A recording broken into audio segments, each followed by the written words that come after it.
The sleek cylindrical pod hurtled through Earth's atmosphere, its metallic surface blazing like a falling star against the night sky. Warning lights flashed throughout the small vessel as its damaged systems struggled to maintain control. Inside, an alien parent clutched their infant child tightly, their iridescent skin casting soft rainbow patterns across the pod's interior. The parent knew their wounds were fatal. The attack that had forced them to flee their homeworld had left the pod's main systems crippled, and re-entry was tearing apart what little remained. They looked down at their child, so small and precious, still peacefully sleeping despite the chaos around them.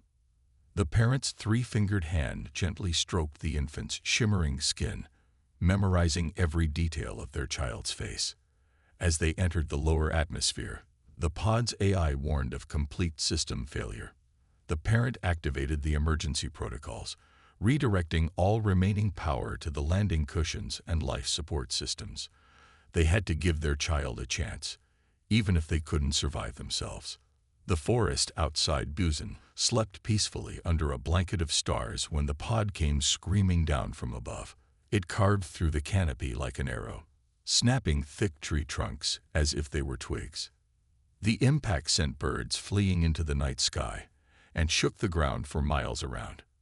The pod's landing cushions absorbed most of the crash, but the parent was thrown hard against the control panel. Breathing heavily, the alien parent ran a medical scan on their child first. Relief flooded through them when it showed the infant was unharmed, protected by the emergency field they had activated. The same scan on themselves confirmed what they already knew. Their injuries were beyond recovery. With trembling hands, they activated the pod's advanced camouflage system. The outer hull shifted and changed, taking on the appearance of natural rock and forest debris. Soon, it would be virtually impossible to detect unless someone literally stumbled over it. The parent reached for the crystal recorder in the emergency kit. Their people stored all important information in these devices, and this would be their last chance to leave something for their child. Their voice, though weakening, was clear as they spoke in their melodic native language. "My precious little one, if you are hearing this, then I have failed to protect you in body, but I hope I have succeeded in saving your life. We are far from home, on a world called Earth.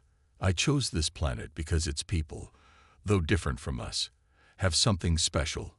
They understand love and family in ways our people have forgotten." They paused, coughing softly, before continuing. "The ones who hunt us fear what you will become. Your abilities are just beginning to develop, but you are so much more than just your powers. Remember that strength without compassion is meaningless. Find those who will love you for who you are, not what you can do." As they finished recording, emergency sirens began wailing in the distance. The parent knew they had to work quickly now. They pulled out a specialized protective membrane, designed to keep their species alive in hostile environments. With great care, they wrapped their child in it, ensuring it would regulate temperature and provide nutrients until help arrived. The parent's iridescent skin, once brilliant with shifting colors, had grown dull and gray. They used their last moments to shift their child into the most visible part of the pod, where any rescuers might look first. Their final act was to press their forehead against their child's, sharing one last burst of love and comfort through their species' natural telepathic bond. As the parent's life faded, local emergency services were already responding to reports of a meteor strike. Police cars and fire trucks wound their way up mountain roads, their lights painting the trees in red and blue. By the time they arrived, they found only a scattered debris field, broken trees, disturbed earth, and a few unusual scorch marks. The rescue teams searched the area thoroughly, but the pod's camouflage systems worked perfectly. They walked right past it several times, their equipment failing to detect anything unusual. After several hours, they concluded it had been a small meteor that had burned up almost completely on entry, leaving only minor damage to the forest. As the emergency vehicles drove away and quiet returned to the forest, the alien child slept peacefully in their protective cocoon. unaware that they were now the last of their kind on this strange new world. The pod's systems maintained their vigil, keeping the child safe and waiting for someone kind enough and curious enough to find them. High above, the stars continued their eternal dance, one of them marking the distant home these refugees could never return to. But for now, in this quiet forest outside Busan, a new story was about to begin. One that would prove that family isn't about where you come from, but who chooses to love you. The morning sun filtered through the trees as Han and Ji-won Park followed their usual hiking trail. They had started these morning walks 3 years ago, when their last fertility treatment failed. The quiet forest paths had become their sanctuary, a place where they could find peace with their inability to have children. Ji-won walked slightly ahead, her medical bag slung over her shoulder, a habit from her years as an emergency room doctor. She never went anywhere without it, even on vacation. Han followed behind, taking photos of interesting plants with his phone. As a research scientist, he found beauty in documenting the small changes in nature. They were about to turn back when Jae-won's foot caught on something that shouldn't have been there. What looked like a moss-covered rock shifted under her weight, and suddenly the air seemed to ripple. The camouflage system failed for just a moment, revealing the metallic surface beneath. Han, Jae-won called out, dropping to her knees to examine the strange object. Come look at this. Han hurried over, his camera forgotten. Together, they brushed away leaves and debris, revealing more of the strange structure. It was like nothing they had ever seen. A smooth, cylindrical pod about the size of a small car, its surface covered in strange symbols that seemed to shift and change as they watched. Ji-won pressed her hand against the surface, and a section of the pod suddenly became transparent. Both of them stumbled backward in shock. Inside, they could see 2 figures, one clearly dead, its iridescent skin dulled to a lifeless gray, and beside it, a tiny form wrapped in what looked like shimmering silk. There's a baby in there. Jae-won's medical training took over. She found what appeared to be an emergency release, and the pod's entrance slid open with a soft hiss. The air that escaped smelled like ozone, and something sweet they couldn't identify. Han stood frozen, his scientific mind struggling to process what he was seeing. The dead adult was clearly not human. Its proportions were wrong, its skin had a metallic quality, and its hands had only 3 long fingers. But it was the baby that captured their attention. Ji-won quickly checked the infant's vital signs, her experienced hands gentle but efficient. The baby looked almost human at first glance, but there were subtle differences. Its skin had a pearl-like sheen that shifted colors slightly with each breath. The eyes, when they fluttered open, were larger than human eyes, with pupils that adjusted like camera apertures. Han, help me. The baby's pulse is weak. Ji-won's voice snapped Han out of his shock. He knelt beside her, watching as she checked the infant's breathing. The baby made a soft chirping sound that tugged at their hearts. We need to get it to a hospital, Han started to say, but Ji-won shook her head. We can't. Look at it, Han. What do you think would happen if we brought a clearly alien child to the emergency room? Best case, it ends up in a government lab somewhere. Worst case, she didn't finish the sentence. Han knew she was right. He looked around the pod, noticing a strange crystal clutched in the dead parent's hand. Something about it seemed important.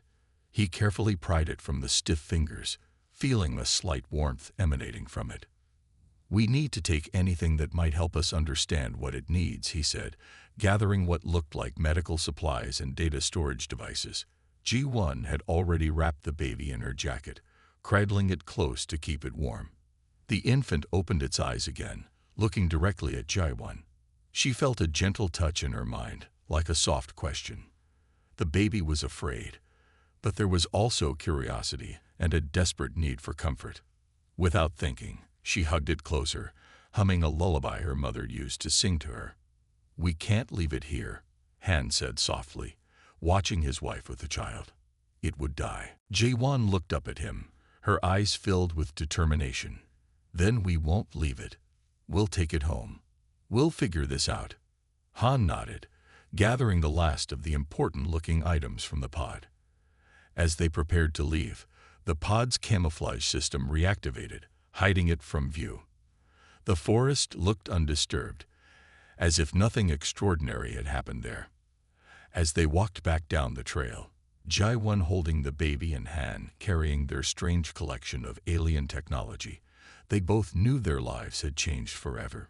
The morning had started with their usual attempt to find peace with their childlessness. Now, in the most unexpected way imaginable, they had become parents. The baby made another soft chirping sound and snuggled closer to Jai-One's chest, its tiny three-fingered hand gripping her shirt. Despite their fear and uncertainty, both Han and Ji-One felt something they hadn't experienced in years: hope. Whatever challenges lay ahead, they would face them together, as a family. The first days with Minja tested Han and Ji-One's resolve in ways they never imagined. Their spare bedroom became a makeshift nursery, with Han's scientific equipment sharing space with the baby supplies they'd frantically purchased. Every cry from the infants sent them rushing to try something new, and every failure made them more desperate. Jai-One drew on her years of pediatric experience, monitoring Minji's vital signs and recording every reaction. The baby's body temperature ran higher than a human child's, and its heartbeat had an unusual triple rhythm. Regular baby formula made Minji violently ill, and even water seemed to cause discomfort. Han barely slept, spending long hours in his private laboratory after everyone else had gone home. He analyzed tiny samples of Minji's skin cells, trying to understand the alien biology. The shimmering quality of the baby's skin wasn't just beautiful. It seemed to serve some crucial function they didn't yet understand. The cellular structure is unlike anything I've ever seen, Han explained to Jai-One one night, his eyes red from exhaustion. It's almost like the cells can directly absorb energy, but I can't figure out what kind. Jai-One cradled their weakening child, singing soft lullabies when Minji's distress became too much. The baby's cries had changed from strong wails to weak chirps, and the shimmering of its skin had grown duller. They were running out of time. The breakthrough came by accident. Han had been examining the crystalline device they'd taken from the pod, frustrated by its strange symbols and seemingly random patterns. He'd left it on his desk while mixing various mineral solutions, hoping to find something Minji could digest. When he knocked over a test tube of rare earth elements, some of the solution splashed onto the crystal. To his amazement, the device began to glow, and new patterns appeared on its surface. The symbols rearranged themselves, forming what looked like complex molecular diagrams. Han called Jai-One immediately. "I think I've found something. The crystal. It's not just a recording device, it's a manual." Working through the night, they decoded the patterns.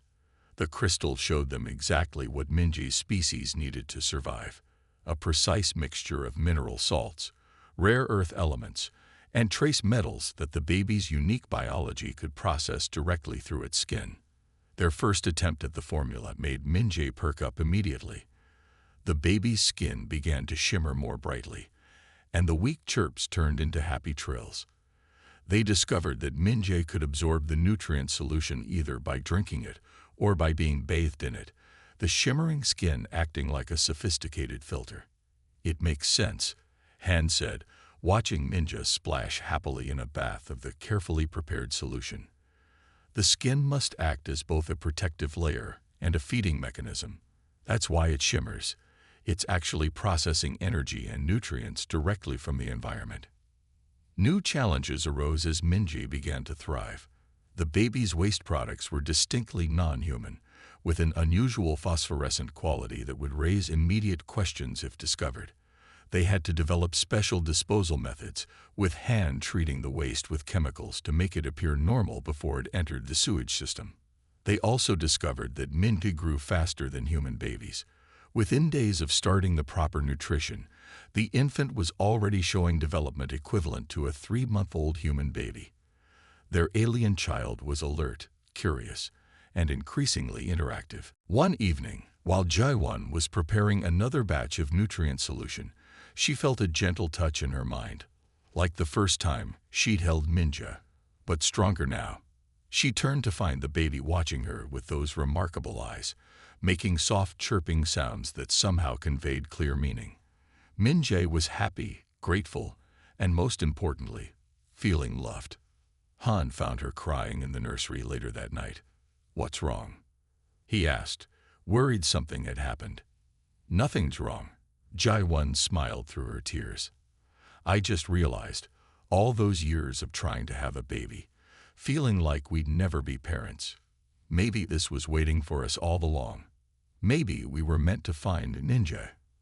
Han wrapped his arms around his wife and their extraordinary child. Minji chirped happily, the skin glowing with health and contentment. They had done more than just save a life. They had built a family, one that crossed the boundaries of species and space itself. The crystal device still had more secrets to share, but for now, they had conquered their first and most crucial challenge. Minjae was growing stronger every day, and they were learning to be parents to a child from the stars. Their home was filled with the sounds of baby chirps, the glow of shimmering skin, and most importantly, the warmth of unconditional love. 3 years brought changes that Han and Jaewon could never have imagined. Their secluded house had become a sanctuary for their unique family, with drawn curtains and careful routines to protect their growing child. Minjae was now the size of a human 6-year-old, though only 3 years had passed since they found the pod in the forest. The first sign of Minjae's unusual abilities came during breakfast. Ji-won was pouring juice when she noticed her child staring intently at a spoon. The utensil trembled, then slowly lifted off the table, hovering in midair. Ji-won dropped the juice carton in shock, and the spoon clattered back to the table. "Han," she called out, her voice shaking. "You need to see this." They watched in amazement as Minjae demonstrated the new ability, making various objects float around the kitchen.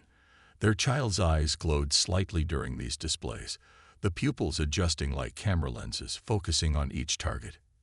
"I can feel them," Minjae explained in perfect Korean, another sign of their accelerated development. "Everything has patterns of energy.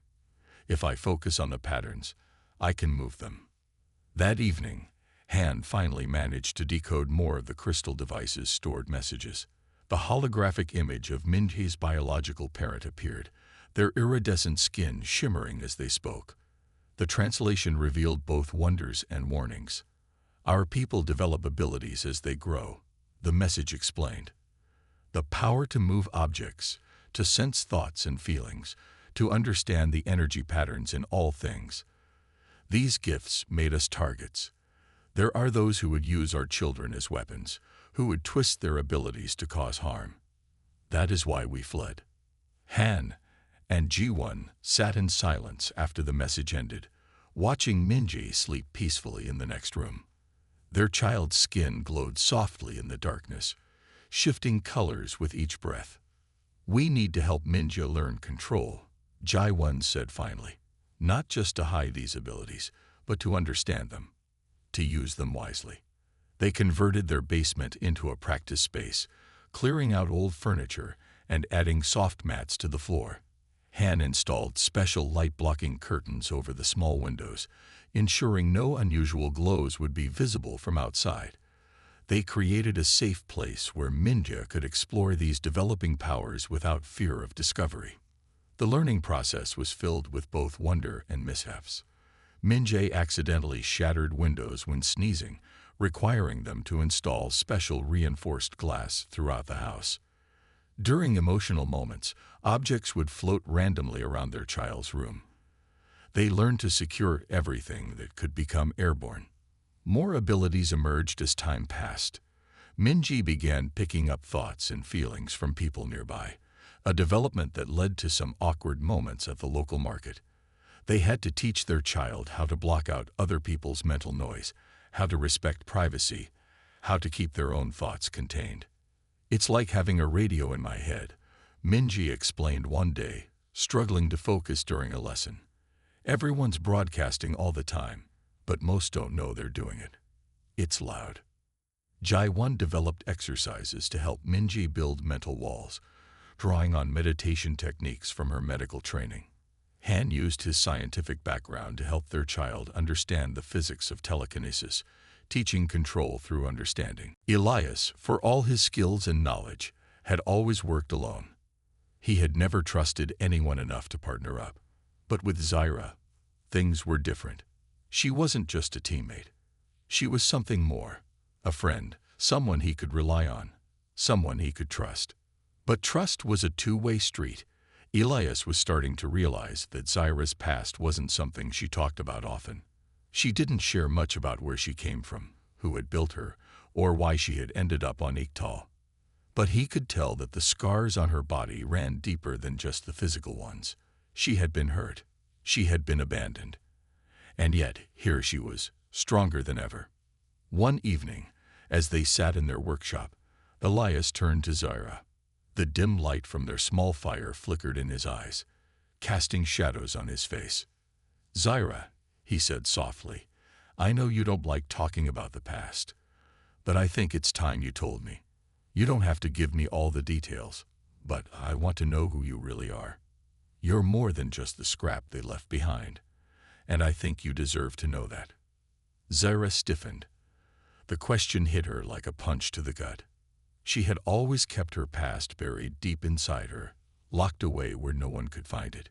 It was safer that way. No one could use it against her. No one could make her feel like a monster again. But Elias wasn't like the others. He wasn't looking to exploit her or take advantage of her. He was looking for something else. "All right," she said, her voice barely a whisper, "but only because you asked." She paused for a moment, collecting her thoughts. The words didn't come easily. She had never spoken about this before, not to anyone. But she could feel Elias's sincerity, his quiet patience. So, she spoke. "They created me to be a weapon," she said slowly, her eyes distant, as she relived the memories. "They thought they could make me perfect, better than any human, stronger than any machine. But something went wrong. My systems malfunctioned. I wasn't what they wanted me to be. So they discarded me. They left me on Iktal, in the junkyard, like I was just another piece of scrap." Zyra's voice broke for a moment, and she had to swallow the lump in her throat. She had never allowed herself to feel pity for herself. But now, with Elias listening, it was hard to stop the emotions from bubbling to the surface. "I thought that was all I was. Just some broken thing, something no one could ever use.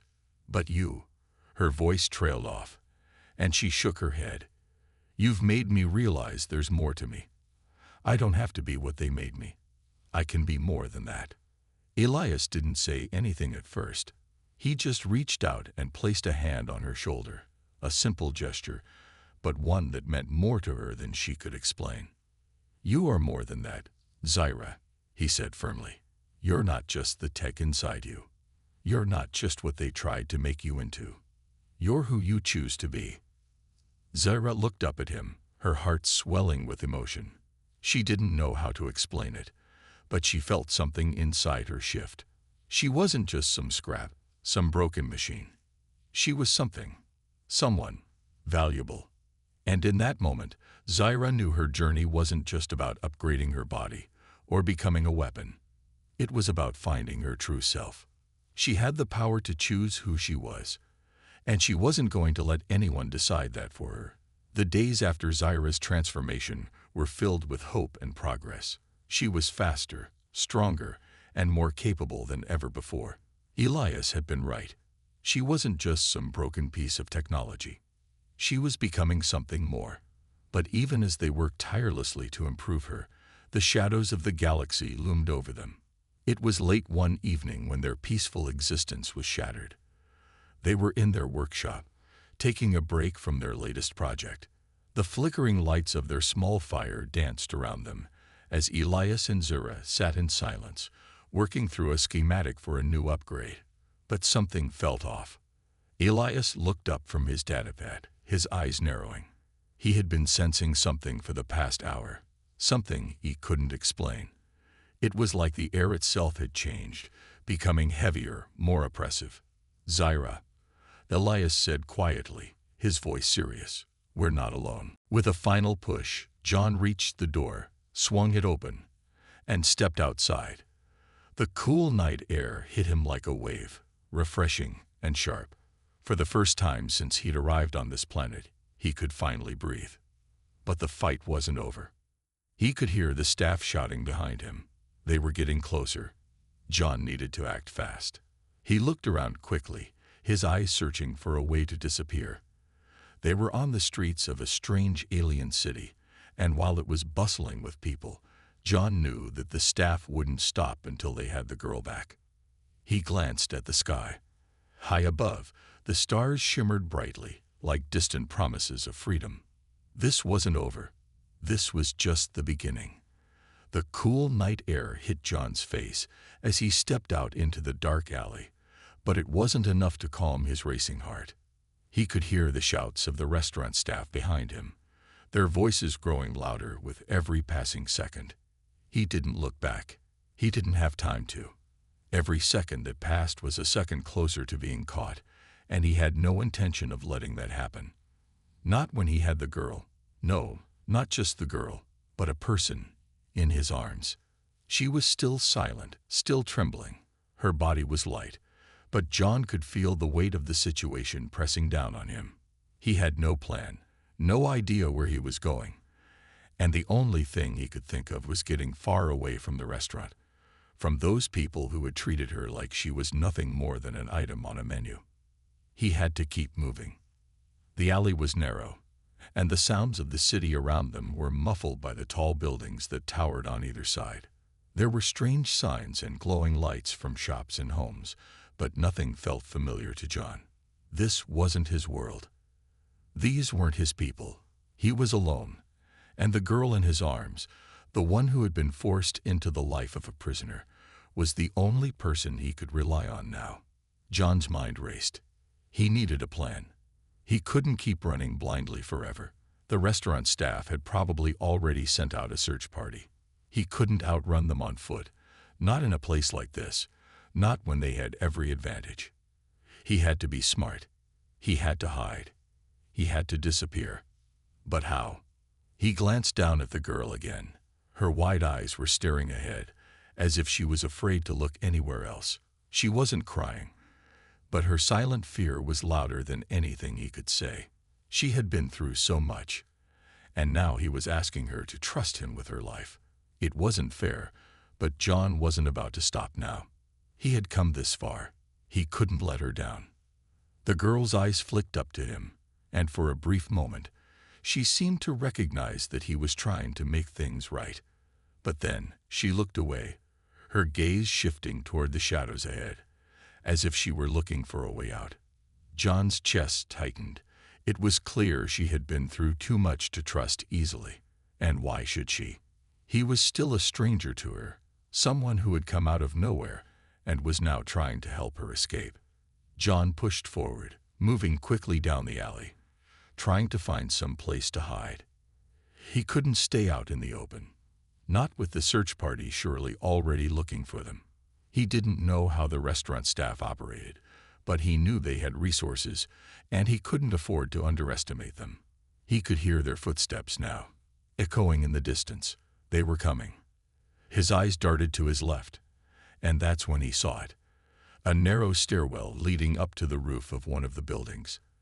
It was the kind of place people often use to escape the crowds, to find some peace in a busy city. It wasn't perfect, but it was a start. And it was better than staying down here, where they would be trapped. "Come on," John whispered to the girl, his voice barely audible.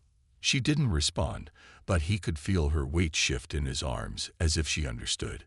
She wasn't resisting. She wasn't fighting him.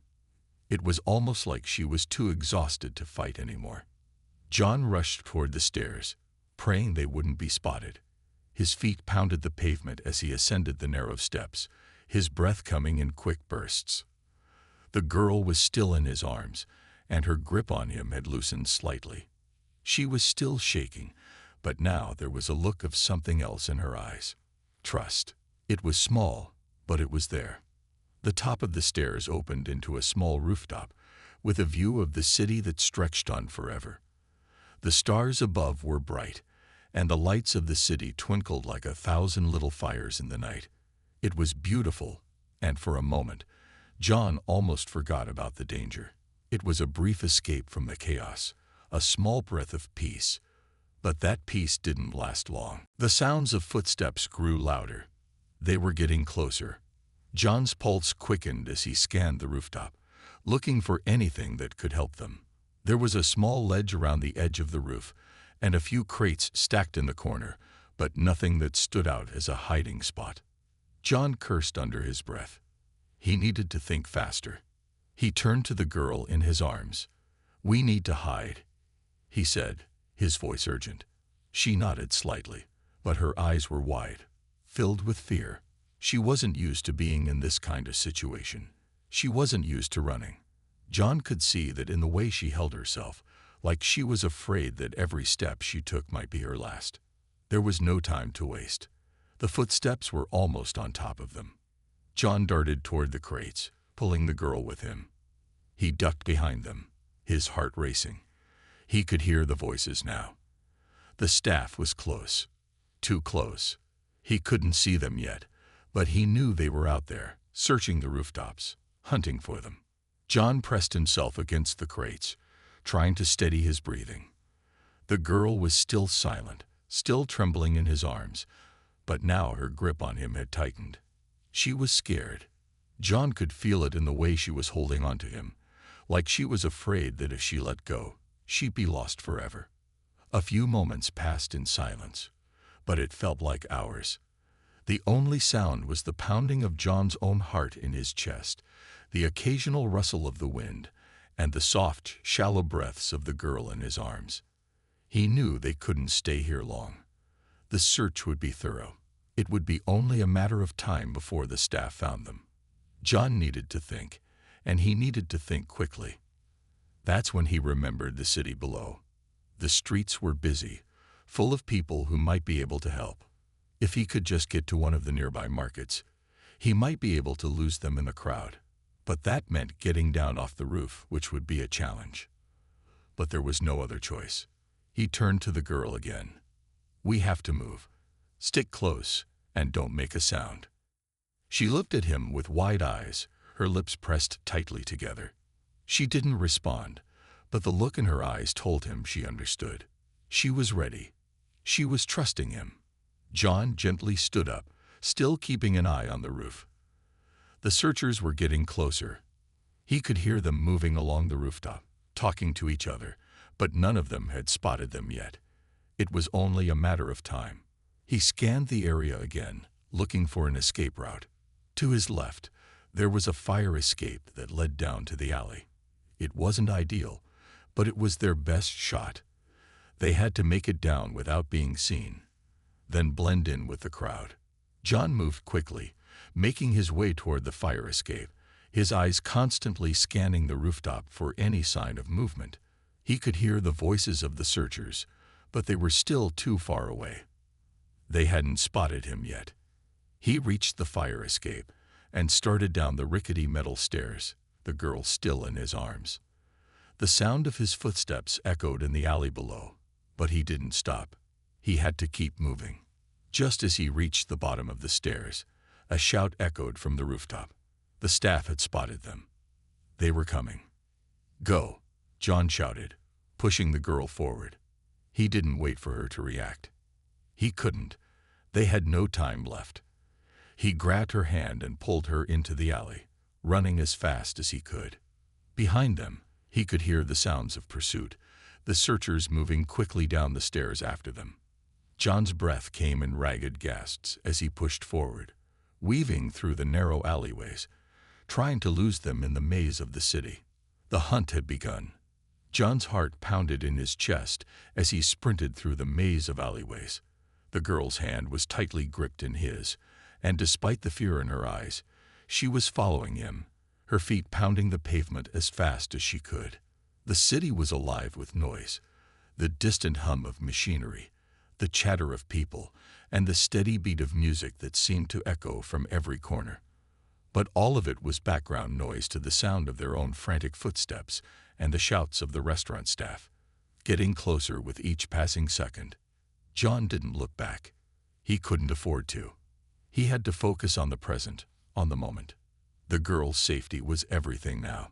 There was no time to waste, no time to second-guess his decisions. He had to get them both out of this city, far away from the place that had tried to trap them. The alleyways stretched out before them, twisting and turning in ways that made John's mind spin. He had no idea where he was, but he didn't care.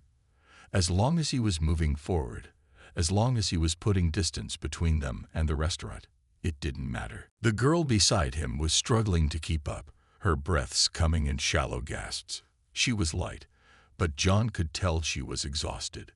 She had been through so much, more than anyone should ever have to endure. And now he was asking her to keep running. He couldn't slow down, though. Not now. Not when they were so close to freedom. "We're almost there," John said, his voice low but urgent. "Just keep going." The girl didn't respond. She didn't need to. Her grip on his hand was tight, her fingers trembling, but she was still moving. And that was all that mattered. John could hear the staff closing in. They weren't far behind. He had a small lead, but it wouldn't last long. The city was full of people, full of distractions, but the staff knew this place better than anyone. They would find them if they didn't act quickly.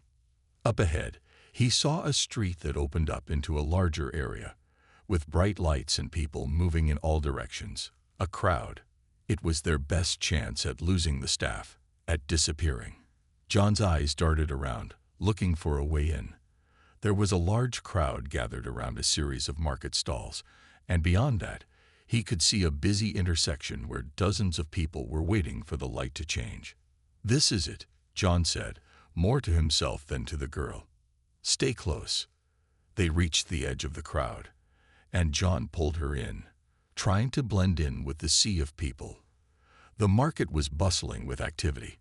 People were shouting to sell their goods, vendors calling out, and the smell of strange foods and spices filled the air. It was chaotic, but it was also their best chance.